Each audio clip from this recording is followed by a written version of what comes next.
आज छत्रपती संभाजीनगर औरंगाबाद या ठिकाणी मराठवाडा असेल, विदर्भ असेल, या सर्व भागातले पदाधिकारी व सामाजिक कार्यकर्ते मिळून आपण जी सर्वांनी मिळून युवा संघर्ष यात्रा महाराष्ट्रातले सर्वसामान्य लोक तसंच युवांचे प्रश्न घेऊन जी सुरू केली होती आणि महाराष्ट्रातली सामाजिक परिस्थिती बघता काही काळासाठी आपण जी स्थगित केली होती ती आपण परत एकदा सुरू करणार आहोत। दिवाळी झाल्यानंतर 16 तारखेला संध्याकाळी पुण्यश्लोक अहिल्यादेवी होळकरांचा जन्म ज्या पवित्र ठिकाणी झाला, ज्या गावामध्ये झाला, जामखेड तालुक्यातील सोंडी या गावापासून आपली ही यात्रा सुरू होणार आहे आणि त्याच रूटवरनं जो रूट पूर्वी आपण ठरवला होता त्याच रूटवरनं ही यात्रा पायी जात नागपूरला 11 ते 12 तारखेला ती पोहोचणार आहे। योगायोगाने ज्या दिवशी ती यात्रा नागपूरला पोहोचेल तो दिवस म्हणजे 12 डिसेंबर, आदरणीय पवार साहेबांचा वाढदिवस। याच्यामध्ये आधी जी यात्रा आपण सुरू केली होती, ज्यासाठी आपल्याला अनेक दिवस मिळत होते, त्यामुळे आपण दर दिवसाला 16 ते 19 किलोमीटर प्रवास हा दिवसाला आपण करत होतो। पण आता ही यात्रा कमी दिवसामध्ये आपल्याला करायची असल्यामुळे आणि अधिवेशनाच्या आत नाहीतर अधिवेशनाच्या पहिल्या आठवड्यामध्ये ही पोचावी यासाठी आता आपण 23 ते 25 किलोमीटर दिवसाला करणार आहोत। जसं पूर्वी ठरलं होतं त्याच पद्धतीने ही यात्रा होईल। आमच्याबरोबर 150 ते 180 पदयात्री असणार आहेत आणि ज्या ज्या गावातून ज्या ज्या तालुक्यातून ही यात्रा जाईल तिथे असणारे नागरिक युवा या यात्रेला दिवसासाठी अर्धा दिवसासाठी जुडतील आणि मग हे 30-35 मुद्दे जे महाराष्ट्रातल्या जनतेसाठी महत्त्वपूर्ण आहेत हे मुद्दे घेऊन आम्ही चालत जाणार आहोत। जाताना काही संघटना, काही लोक, काही शेतकरी, कष्टकरी, युवा, विद्यार्थी, विविध समाजाचे मान्यवर, विविध क्षेत्रामध्ये काम करणारे मान्यवर हे जेव्हा आम्हाला भेटतील तर हळूहळू हे मुद्दे वाढत जातील। पण याच्यामध्ये शासकीय पदभरती आणि रोजगार हा एक महत्त्वपूर्ण मुद्दा आपण घेतलेला आहे, ज्याच्यामध्ये 6 ते 7 इतर मुद्दे आहेत। औद्योगिक विकास व गुंतवणूक हा एक मुद्दा आपण या यात्रेमध्ये घेतला, ज्याच्यात इन्व्हेस्टमेंट आणि नोकरी हे विषय असे 6 ते 7 मुद्दे याच्यामध्ये आहेत। कृषी याच्यामध्ये आत्महत्या, अतिरिक्त शेतकऱ्याला जे काही खत घ्यावं लागतं, खताच्या किमती, असे मुद्दे याच्यामध्ये घेतलेले आहेत। चौथा मुद्दा शिक्षण व कौशल्य विकास असा याच्यामध्ये घेतलेला आहे, ज्याच्यामध्ये बार्टी, सारथी, अमृत असे काही मुद्दे, महाज्योती असे मुद्दे त्याच्यामध्ये घेतलेले आहेत। त्यानंतर कायदा व सुव्यवस्था व आरोग्य हा एक मुद्दा आपला या यात्रेमध्ये, ज्याच्यामध्ये 5-6 मुद्दे महिलांच्या सुरक्षेच्या बाबतीत आपण घेतलेत। त्याच्याचबरोबर सामाजिक व क्रीडा याच्यामध्ये आपण मराठा आरक्षण हाही मुद्दा घेतला आहे आणि याच्याच बरोबर धनगर, लिंगायत आणि मुस्लिम समाजासाठी आरक्षण हे मुद्दे याच्यामध्ये घेतले। जातीनिहाय जनगणना, युवा आयोगाची स्थापना, अशा पद्धतीने 6 प्रमुख मुद्दे आणि 35 उपमुद्दे याच्यामध्ये घेतलेत। पण हे इथंच थांबतील असं नाही, हे मुद्दे येत्या काळामध्ये वाढत जातील। 24 ऑक्टोबरला आपण जी यात्रा सुरू केली होती दसऱ्याच्या दिवशी, तेव्हा ही यात्रा हळूहळू जशी पुढे सरकेल तसे दिवाळी आपण काही गावांमध्ये साजरी करणार होतो, म्हणजे लोकांमध्ये साजरी करणार होतो. पण यात्रा काही कारणांमुळे आणि महत्त्वाच्या कारणांमुळे आपल्याला स्थगित करावी लागली, नियोजनामध्ये बदल करावा लागला. पण दिलेला शब्द हा पाळावा लागतो, म्हणून परत एकदा ही यात्रा चालू करतच आहोत. पण दिवाळीच्या काळामध्ये आपण जे ठरवलं होतं की लोकात जाऊनच दिवाळी करायची, अशी दिवाळी आम्ही सर्वजण मिळून तिथे करणार आहोत. 12 नोव्हेंबरला लक्ष्मीपूजन आहे. त्या दिवशी सकाळी 9 वाजता सोंडी या गावामध्ये पुण्यश्लोक अहिल्यादेवी होळकरांच्या कार्याला अभिवादन करून तिथं आपण दीपोत्सव साजरा करणार आहे.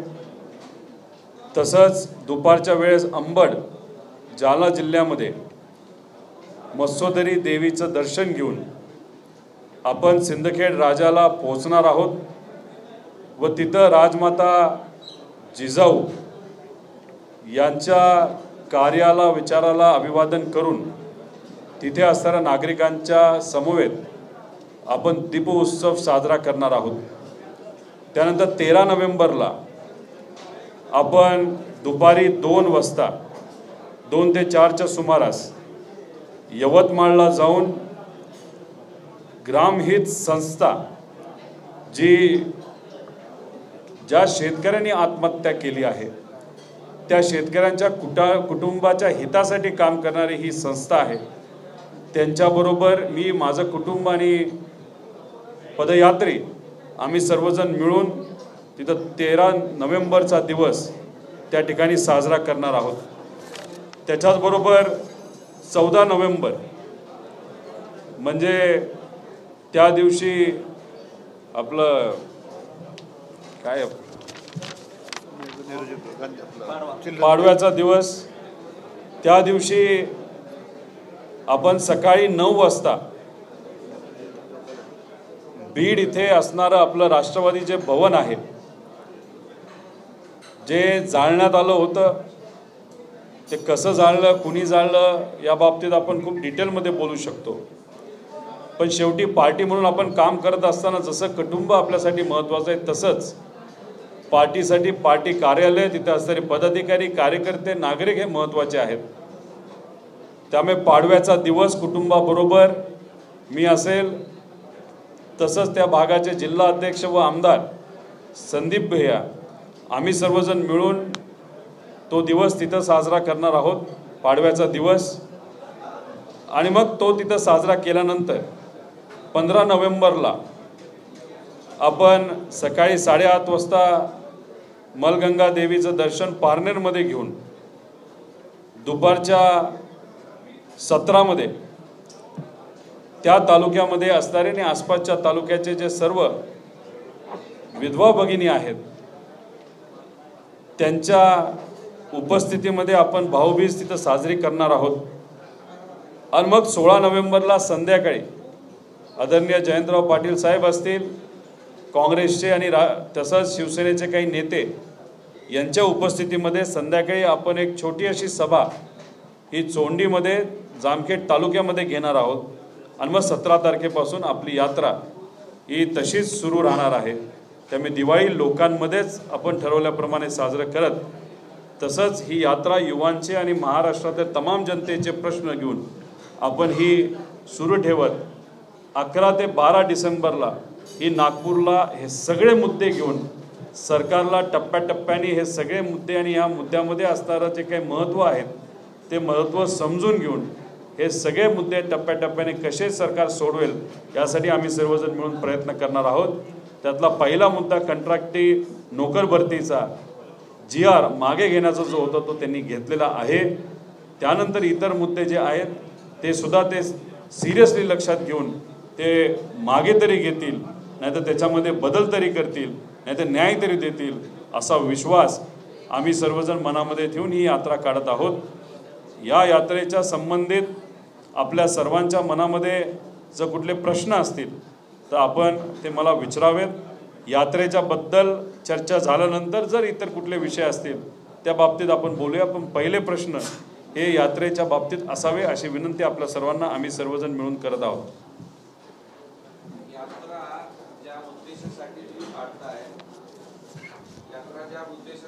काढताय, जे मुद्दे घेऊन काढताय त्याकडे सध्या महाराष्ट्राचं लक्ष कसं असेल? कारण 2 आरक्षणाची लढाई आणि त्याचं आंदोलन सध्या सुरू आहे, लोकांचा फोकस त्या गोष्टींवर आहे.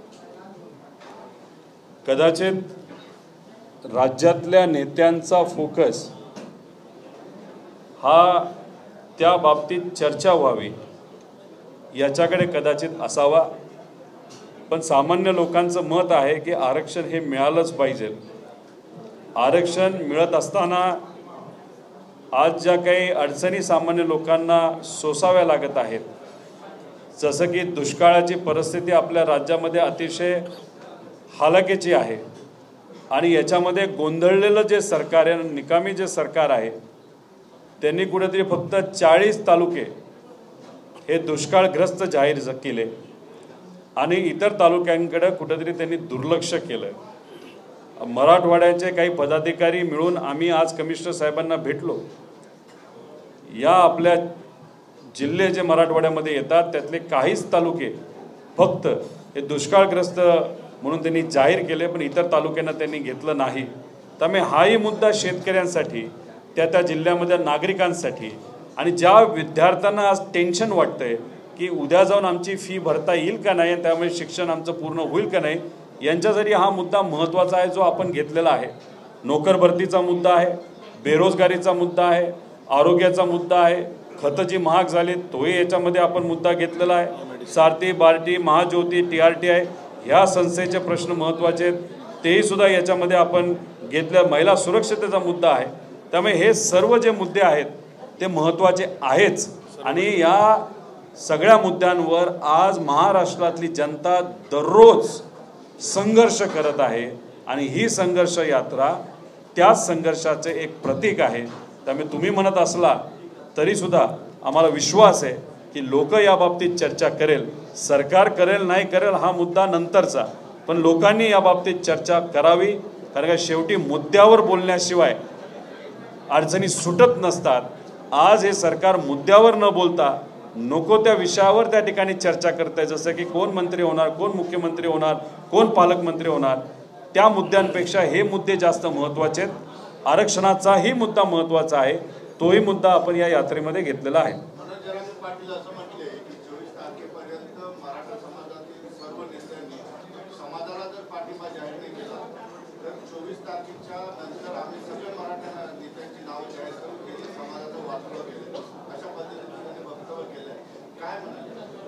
नाही, माझं असं मत आहे की आपण पहिलं यात्रेच्या बद्दल बोलू आणि नंतर इतर महत्त्वपूर्ण जे विषय आहेत तेव्हा 100% आपण चर्चा करू. यात्रेच्या बद्दल कोणाला काही प्रश्न?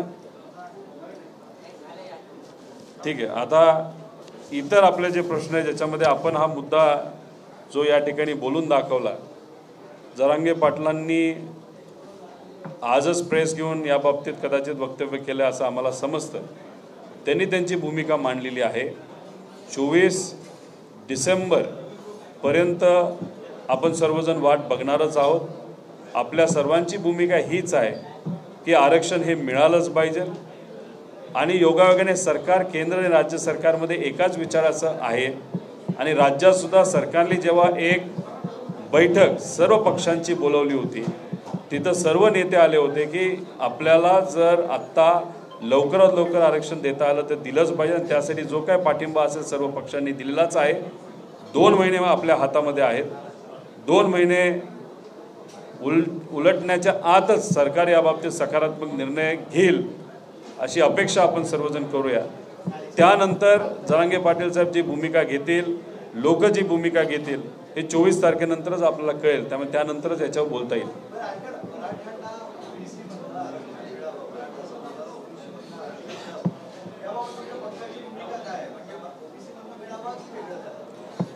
एक सगळ्यात महत्त्वाचा मुद्दा याच्यामध्ये आपण सर्वांनी समजून घेतला पाहिजे की आरक्षणाच्या बाबतीतली मागणी ही गेल्या काही वर्षातच का व्हायला लागली. त्याचं मुख्य कारण असं आहे की शेतकऱ्यांच्या बाबतीत जर बघितलं तर त्यांचा उत्पादन खर्च हा खूप मोठ्या प्रमाणात वाढलेला आहे आणि जे काही रेट त्यांना त्यांच्या उत्पादनाला मिळाला तो तिथं मिळत नसल्यामुळे त्यांना जे प्रॉफिट होतं, नफा होतो, तो घटत चाललेला आहे. खताच्या किमती आणि सगळ्या किमती वाढत असल्यामुळे युवांची नोकरी आज मिळत नसल्यामुळे डिग्री असताना सुद्धा आणि ह्याच्यामुळे कुठं ते आर्थिक ताण हा कुटुंबाला आज होत असल्यामुळे आरक्षणाची मागणी खूप मोठ्या प्रमाणात आज तिथं होत आहे. आमच्या सगळ्यांचं एकच मत आहे की आरक्षण देत असताना असंच आरक्षण मिळालं पाहिजे जे कोर्टामध्ये टिकू शकेल. याच्या आधी आरक्षण देण्याचा प्रयत्न झाला पण कोर्टामध्ये काही लोक गेली, त्यानंतर त्यांनी आरक्षण कोर्टातून त्याला स्थगिती आणली आणि मग जी मुलं स्पर्धा परीक्षा देत होते त्या मुलींना खूप मोठ्या प्रमाणात अडचणी ह्या सोसाव्या लागल्या. त्यामुळे आरक्षण देत असताना त्या कायद्याच्या चौकटीत बसाव्यात. त्याच्याचबरोबर आमच्या सगळ्यांचं एकच मत आहे की ज्या पद्धतीने 2018ला 10% EWS कोट्याचं आरक्षण हे 50%च्या पुढे जाऊन घटना दुरुस्ती करून देण्यात आलं, तशाच पद्धतीचा प्रयत्न राज्य आणि केंद्र सरकारने जर केला तर मला असं वाटतं की आपल्या सगळ्यांची जी मागणी आहे मराठा समाजाला कमीत कमी 13% आरक्षण मिळावं, तसंच धनगर समाज असेल, लिंगायत समाज असेल, मुस्लिम समाज असेल, या सगळ्यांचं एकत्रित करून आपण जर घटना दुरुस्ती करू शकलो तर मला असं वाटतं कायमस्वरूपी हा मुद्दा आणि हा प्रश्न हा सुटेल असं आमच्या सगळ्यांचं मत आहे. दुसरा कोणाचा काय प्रश्न आहे का? जर कोर्टामध्ये टिकायचं असेल आणि मोठ्या प्रमाणात जो घटक आज वंचित आहे त्याच्यामध्ये आज जर बघितलं तर 13 ते 16% आरक्षण मराठा समाजाला लागणार आहे. ते आपल्याला द्यायचं असेल आणि मोठ्या प्रमाणात समाजातल्या युवांना जर न्याय द्यायचा असेल तर आपल्याला घटना दुरुस्ती ही करावी लागेल. काही लोकांचं प्रश्न आहे की घटना दुरुस्ती होऊ शकते का नाही, तर EWS कोट्यासाठी घटना दुरुस्ती ही केली होती. तशा पद्धतीने मराठा आरक्षणासाठी व तसंच धनगर, लिंगायत आणि इतरही समाजाच्या आरक्षणासाठी जर प्रयत्न झाले, केंद्र सरकारने जर सहकार्य केलं तर 100% हा मुद्दा सगळ्या समाजासाठी आणि खास करून मराठा समाजासाठी ते सुद्धा 16% आरक्षण हे त्यांना अतिरिक्त मिळू शकतं.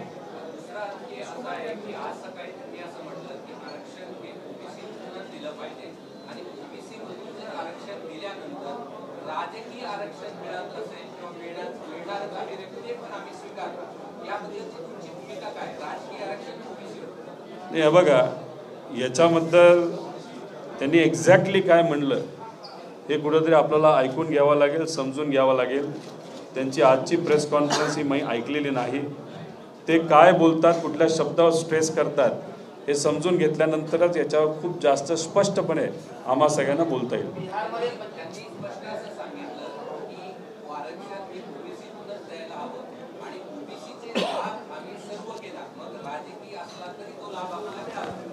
मुद्दा एकच आहे की जेव्हा आपण डायरेक्टली एका व्यक्तीकडनं एखादी गोष्ट जेव्हा ऐकतो त्यातून काही गोष्टी स्पष्टपणे आपल्याला कळतात.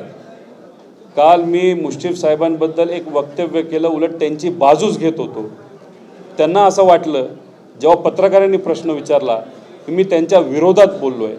त्यामुळे जेव्हा एखादा पत्रकार प्रश्न विचारतो आणि संवेदनशील एखादा विषय असतो, ज्या व्यक्तीने तो प्रश्न विचारलेला आहे नाहीतर ते वक्तव्य केलेलं आहे, ते वक्तव्य डिटेलमध्ये जाऊन समजून घेतल्याशिवाय संवेदनशील विषयावर आत्ता इथं बोलता येणार नाही.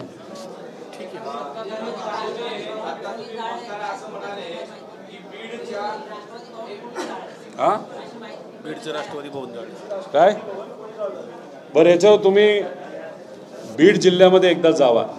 मी स्वतः तिथं गेलो होतो. मी तिथं पंडितांच्या घरी गेलो, मी क्षीरसागरांच्या घरी गेलो, राष्ट्रवादी भवन जे जाळण्यात आलं होतं तिथं गेलो, सोळंकेंच्या घरी गेलो. तिथं असणारे सामाजिक कार्यकर्ते, नागरिकांशी मी चर्चा केली. आता ह्याच्यामध्ये जे मला कळलं ते मी इथं सांगतो. याच्यावरनं तुम्हीसुद्धा खोलात जाऊन काही चर्चा करता येईल. तिथं असं मला सांगण्यात आलं होतं की तिथे जे कोणी आंदोलन करण्यासाठी आले होते ते प्रोफेशनल लोक होते. आता ते प्रोफेशनल कशी होती तुम्हाला सांगतो की त्यांच्याकडे फॉस्फरसचे बॉम्ब होते. फॉस्फरस हे टाकल्यानंतर ते आगीच्या संपर्कात आल्यानंतर मोठा भडका होतो. गाडीमध्ये टाकताना व्हिडिओ काय आलेले ते तुम्ही बघा. त्यांच्याकडे पेट्रोल बॉम्ब होते. तसंच तिथं जेव्हा ते एखाद्या ठिकाणी जायचे त्या प्रत्येक घराला एक स्पेसिफिक नंबर दिला होता. ते फोनवर बोलत असताना असे बोलायचे 17 नंबर घरी चाललो आहे, 22व्या टार्गेटवर आता पोचलेलो आहे आणि 25व्या टार्गेटला नंतर जायचं आहे. असं जे काही वक्तव्य असतं, भाषा असते ती प्रोफेशनल लोकांची असते. त्याच्यामध्ये एका गाडीमध्ये एका विशिष्ट साईजचे दगड ठेवली होती. जेव्हा बॅग एक प्रकारची बॅग घातली होती नाही तर त्यांच्याकडे कापडामध्ये दगडं जी ठेवली होती ती विशिष्ट साईजची दगडं एका गाडीमध्ये होती. ती त्यांच्याकडची दगडं जेव्हा संपायची ते गाडीकडे जायचे, ती दुसरी दगडं त्यांच्याकडे घ्यायचे आणि मग ते फोडायचे. मागच्या बाजूला सल्फर त्या फॉस्फरसचे जे बॉम्ब होते त्याचा ते वापर करत होते. 3 विभागामध्ये टीम होती. एक टीम आधी जायची, CCTVचे कॅमेरे एका दगडामध्ये, नेम इतका त्यांचा भारी होता, एका दगडामध्ये CCTV कॅमेरा फोडायचे. दुसरी टीम जायची की दुसरं कुणी लोक व्हिडिओ काढतायत का, काढत असतील तर मोबाईल हातामध्ये घ्यायचा, तो फेकून द्यायचा नाही तर तोडायचा. आणि तिसरी टीम असायची दगड फेकण्यासाठी आणि तिथं फॉस्फरसचा आणि पेट्रोलचा बॉम्ब वापरून तिथं पेटवायचं. याच्यामध्ये काही घरांमध्ये ते जेव्हा जायचे तेव्हा बाहेरचे जे लोक होते, नागरिक होते, त्यांना थांबवायचे. आत वडीलधारी लोक आहेत, तुम्ही जाऊ नका. आत महिला आहेत, लहान बाळं आहेत. तिथली जी मुलं जे काही प्रोफेशनल आले होते ते त्यांना सांगायचे आम्हाला काय फरक पडत नाही, बाळ असू द्या, महिला असू द्या, नाही तर वडीलधारू असू द्या. आणि त्याच्यामध्ये ते काहीतरी विशिष्ट पदार्थ याचं सेवन करायचे. त्याचं कदाचित ते ड्रग असू शकतं. त्यामुळे ते कितीतरी किलोमीटर पळत होते, उड्या मारत होते, वेड्यासारखं काय करत होते तरी त्यांना काही फरक पडत नव्हता. त्याच्याचबरोबर तिथं 12 ते 13 ॲम्ब्युलन्स बाहेरून कुठून तरी आल्या होत्या. जेव्हा नागरिकांकडनं तिथं त्या मुलांवर हल्ले व्हायला लागले, कारण काय ही मुलं घरात जाऊन जाळपोळ करायला लागली, नागरिक शांत बसतात नाही, तर नागरिकांकडनं हल्ला त्या प्रोफेशनल लोकांवर जेव्हा झाला तेव्हा काही लोकांना दगड लागले, काही लोकांना काट्या लागल्या. मग तिथं दुसरी टीम त्यांची असायची की त्यांना त्या ॲम्ब्युलन्समध्ये घेऊन जायची आणि ॲम्ब्युलन्स बीड जिल्ह्यामध्ये हॉस्पिटल असताना सुद्धा तिथं न थांबता डायरेक्ट छत्रपती संभाजीनगरच्या बाजूने ती निघून जायची. पण ती ह्या शहरामध्ये सुद्धा ॲम्ब्युलन्स आलेली नाही. मग अशा पद्धतीने या सगळ्या गोष्टी ऐकल्यानंतर असं कुठंतरी आता वाटायला लागलेलं आहे मुद्दामूनच तिथं अशा प्रकारे काही गोष्टी केल्या गेल्या होत्या का, टार्गेट करत असताना मुद्दामूनच तिथं काही प्रतिष्ठित आणि खास करून OBC समाजाच्या घरावरच टार्गेट केलं जात होतं का, याच्यामध्ये मराठा आणि OBC समाजामध्ये कुठेतरी वाद निर्माण व्हावा अशा पद्धतीने याचं प्लॅनिंग होतं का. क्षीरसागरांच्या घरासमोर म्हणजे त्यांच्या गेटच्या समोरच्या गेट हे कशाचं आहे तर तिथं पोलीस प्रशासनाचं मुख्य कार्यालय आहे. 100 ते 200 पोलीस तिथं राहतात आणि नेहमी असतात. जेव्हा क्षीरसागरांच्या घरावर जाळपोळ होत होती पोलीस अधिकारी तिथं होते, पण कोणालाही त्यांनी सांगितलं नाही की बाजूला हो, हे करू नका, आत महिला आहे, आत बाळ आहे, लहान मुलं आहेत, असं कुठेही पोलीस प्रशासनाकडनं सांगितलं येत नव्हतं. उलट काही पोलीस असे म्हणत होते आता पुढे निघा, पुढे चला. मग अशा पद्धतीने पोलीस ताकद असताना सुद्धा त्यांचं काम होतं की शांतता असावी, तरी सुद्धा ते जर काहीच करत नव्हते तर मग त्यांना वरून कुणी सांगितलं होतं का, असाही प्रश्न तिथे असणारे बीडचे नागरिक करत आहेत. आणि त्याच्याचबरोबर आपण जर बघितलं की 5 ते 6 तास पोलिसांकडनं कुठेही कारवाई तिथं झाली नव्हती. मुस्लिम समाजाच्या गल्लीमध्ये सुद्धा ती पोरं गेली, पण मग तिथं त्यांना जमलं नाही, मग हिंदू मुस्लिम करण्याचा प्रयत्न झाला होता का. आणि याच्याचबरोबर जेव्हा शेवट हे सगळे गेले ते ॲम्ब्युलन्स गेल्या कुठं हाही प्रश्न आहे. दुसरं, पोलीस प्रशासनानं आता वेगळंच काम तिथं सुरू केलंय. जी मुलं साईडला उभी होती, जी मुलं दगड टाकत नव्हती, जी मुलं पेटवत नव्हती, जी मुलं कुठेही वाद निर्माण करत नव्हती पण साईडला उभे होते, तर त्या मुलांवर आता कारवाया सुरू केलेल्या आहेत. आणि बहुतांश हे मराठा समाजाची पोरं आहेत. त्यामुळे जी मुलं प्रोफेशनली आग लावत होते त्यांना तर तुम्ही पकडलंच नाही, ते कुठं गेले, कोणामुळे आले होते हाही प्रश्न आहे. आणि जी मुलं बाजूला उभी होती त्यांच्यावर तुम्ही कारवाई करत असाल तर मग ह्याच्या मागे काय कारण आहे. आणि जर तुम्ही बघितलं की जेव्हा जरांगे पाटलांचं उपोषण चालू होतं ते शांततेत होतं, बीडची घटना घडली, तिथं ओबीसी समाजाच्या काही नेत्यांवर, घरांवर, हॉटेलवर तिथं कारवाई झाल्या आणि जसं उपोषण मागे घेतलं त्याच दिवशी नाही तर दुसऱ्या दिवशीपासून तिथं ओबीसीच्या बाबतीत काही मोठी मोठी वक्तव्य काही मोठ्या मोठ्या नेत्यांनी तिथं केली. तर मग याच्या मागे काय विचार आहे हे कुठेतरी लोकांना कळलं पाहिजे. पण लोकांना हे समजलंय की या महाराष्ट्रामध्ये हिंदू मुस्लिम असं जर होत नसेल तर कदाचित जाती जातीमध्ये वाद निर्माण करण्याचा प्रयत्न जर केला तर कदाचित लोकसभेमध्ये काही ठराविक महाशक्तींना त्याचा फायदा होईल. म्हणून या गोष्टी केल्या जात आहेत का असाही प्रश्न काही सामान्य लोकांना आता पडायला लागलेला आहे. इंटेलिजन्स मराठा जनांगीने सांगितलं की भुजबळांच्या जवळच्याने केलं, मग एवढे सगळे प्रश्न उपस्थित करत असताना थेट का सांगत नाही हे कोण केलेलं आहे? नाही बघा, पोलीस प्रशासन जेव्हा कारवाई करत नाही बघायची भूमिका घेतं मग कुठंतरी मनामध्ये अशी शंका येते की शासनाकडनंच ह्या गोष्टी केल्या गेल्या आहेत का. जर पोलिसांकडनं कारवाई झाली असती ती सुद्धा 6 तास कुठलीच कारवाई नाही झाली, मग पोलीसच कमकुवत होते का पोलिसांना करायचंच नव्हतं का त्यांना कोणीतरी सांगितलं असाही प्रश्न आहे. आणि हे जे प्रोफेशनल लोक आहेत ते आली कुठून, त्यांना एवढं ट्रेनिंग कुठं दिलं गेलं होतं. त्यांचे केसाची स्टाईल बघा कसे कापले होते, त्यानंतर त्यांची पॅन्टची स्टाईल बघा, काय ठराविक संघटनेचे ते असू शकतात, असे अनेक प्रश्न त्याच्यामध्ये आहे. दुसरं की आम्हाला असं कळतंय की आज होम मिनिस्टर साहेब छत्रपती संभाजीनगरला एका कार्यक्रमाला येणार होते, आलेले नाहीत, रद्द झालं. मला अशी अपेक्षा होती की जिथं जाळपोळ झाली आणि होम मिनिस्टरशिप तुमच्याकडे असेल तिथं त्यांनी एकदा जायला पाहिजे होतं. महाराष्ट्राचे उपमुख्यमंत्री म्हणून जेव्हा इथं या हॉस्पिटलमध्ये लहान बालकं दगावली तिथं त्यांनी यायला पाहिजे होतं. ठीक आहे, आज त्यांचा कार्यक्रम कॅन्सल झाला, पण शेवटी येत असताना कुठेतरी लोकांच्या हिताचे प्रश्नसुद्धा सुटावेत यासाठी त्यांनी प्रयत्न कुठं ना कुठेतरी केले पाहिजे.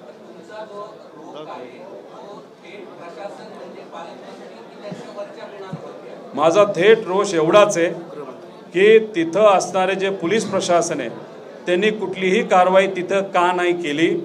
जेली दगडफेक केली, जाळपोळ केली, त्यांना तुम्ही लगेच का धरलं नाही, त्यांना लगेच जेलमध्ये का नाही टाकलं. तिथं जर एवढ्या मोठ्या संख्येने पोलीस असताना सुद्धा पोलीस कारवाई करत नसतील तर मग शंका ही होम मिनिस्टर यांच्याकडे पण जाते, मग तिथं अजून कुणी मंत्री असतील त्यांच्याकडे सुद्धा जाते. आणि त्याच्याचबरोबर आपण जर बघितलं तर ह्याच्यामध्ये दुसऱ्या दिवशी कारवाई सुरू केल्या आणि त्या फक्त एकाच समाजावर सुरू केल्या.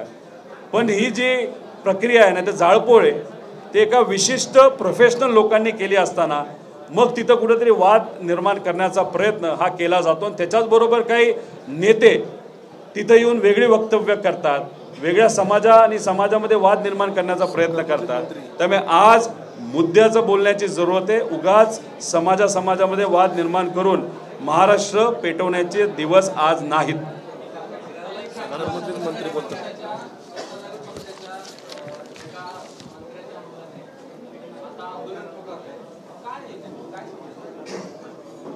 हे गोंधळलेलं निकामी सरकार आहे. काय या राज्यात चाललंय ह्यांना काही कळत नाही. आता तुमच्याशी बोलत असताना अशी बातमी आम्हाला कळते की 1700 कोटी रुपये हे जे काही ॲडव्हान्समध्ये सप्टेंबर महिन्यामध्ये विम्याचे मिळायला पाहिजे होते ते आज दिले. किती लोकांना दिले तर कदाचित 35-40 लाख लोकांना दिले. याच्यामध्ये आपण जर बघितलं तर प्रत्येक व्यक्तीला 3500 ते 4000 रुपये आलेले आहेत. मग पूर्ण रक्कम आल्यानंतर कदाचित ती रक्कम 12,000च्या आसपास जाईल. आज शेतकऱ्याची काय परिस्थिती आहे आणि अशा परिस्थितीमध्ये तुम्ही एवढी तुटपुंजी मदत तिथं देता आणि 40च तालुके अख्ख्या राज्यातले तुम्ही जाहीर करता दुष्काळ ग्रस्त. आणि त्याच्यामध्ये मंत्र्याचाच मुलगा मंत्र्याच्याच मतदारसंघामध्ये शनिवारी तिथं ते आंदोलन करत आहेत. याच्यावरून समजून या किती गोंधळ आहे. आता ह्याच्यामध्ये सगळ्याच तालुक्यामध्ये खरं तर दुष्काळ जाहीर व्हायला पाहिजे होता, ठराविक जिथं अतिवृष्टी झाली ते सोडून. पण तसं काही झालेलं नाही. त्यामुळे सरकारला काय चाललंय, अधिकारी काय करतायत, अधिकारी झोपलेत का काम करतायत हे सुद्धा सरकारला कुठेही काय पडलेलं नाही. कुणी याच्यामध्ये लक्ष देत नाही. त्यामुळे लवकरात लवकर ते सुद्धा दिवाळीच्या आधी इतर तालुक्यामध्ये दुष्काळ हा जाहीर झालाच पाहिजे शेतकऱ्यासाठी आणि विद्यार्थी. कारण विद्यार्थ्यांना जर फी माफ नाही झाल्या तर फक्त मराठवाड्यात 2 लाखपेक्षा जास्त विद्यार्थी शिक्षणापासून वंचित राहतील। ही गोष्ट कुठेतरी मनामध्ये ठेवली पाहिजे। हे सरकार फक्त लोकांची चेष्टा करते आणि फक्त राजकीय गोलगोल गोष्टी करते, घोषणा करते, बाकी दुसरं काहीच करत नाही।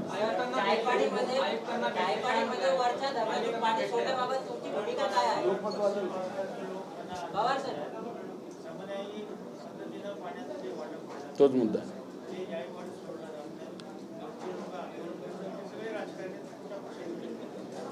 आता याच्यामध्ये नाशिक जिल्हा, नगर जिल्हा आणि छत्रपती संभाजीनगर जिल्हा ह्या तिन्ही जिल्ह्यांनी एकत्रित बसून याच्यावर तोडगा लवकरात लवकर काढण्याची जरूरत आहे। सर्व जिल्ह्यांमध्ये मोठे मोठे नेते आहेत। आपल्या छत्रपती संभाजीनगरमध्ये तर अनेक मंत्री आहेत, वरती तर कदाचित 1-2 मंत्रीच असू शकतात। त्यामुळे या सगळ्या मंत्र्यांनी बसून याच्यावर तोडगा लवकरात लवकर काढला पाहिजे आणि कुठल्याही शेतकऱ्यावर, व्यक्तीवर अन्याय होणार नाही या बाबतीतली दक्षता सरकारली आणि तिथे असणाऱ्या नेत्यांनी आणि पदाधिकाऱ्यांनी राजकारण न करता तिथे घेतली पाहिजे, असं माझं तरी मत आहे।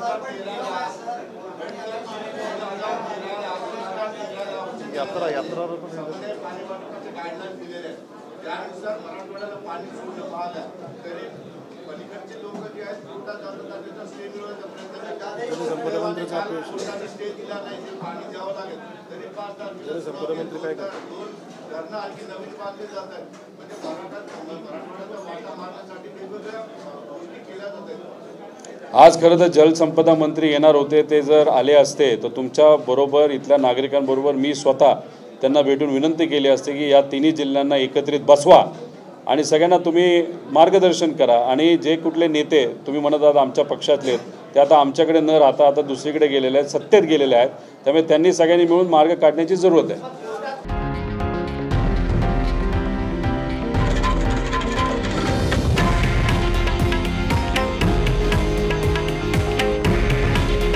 हे आहे देशातील नंबर 1 न्यूज नेटवर्क आणि आपण पाहत आहात TV9 मराठी। काळजी तुमची, हित महाराष्ट्राचं।